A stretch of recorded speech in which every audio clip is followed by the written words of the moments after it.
রাস্তা নাই, নবীজির চোখের পানিটা মুইসা তিনি চলে আসবেন। এমনি মহিলা ডাক দিয়ে কয়ে, রে যুবক, এই দিকে যাবা না, ওই দিকে যাও। আল্লাহর নবী বলেন, মা গো, ওই দিকে গেলে পরে কি হবে আর ওদিকে গেলে কি হবে? কয়, বাবা ওই দিকে যদি যাও মুহাম্মদের সামনে পড়ার ভয়, মুহাম্মদের সামনে পড়ার ভয় আছে রে বাবা, এই দিকে তুমি যেও না।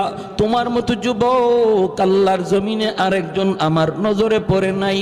বাবা তুমি এত ভালো, বাবা মুহাম্মদের সামনে পড়তে পারো, ওই দিকে যাও। এইবার নবীজি চোখের পানিটা বইসা কয়, মা গো, মুহাম্মদ সম্পর্কে তোমার ধারণা কেমন?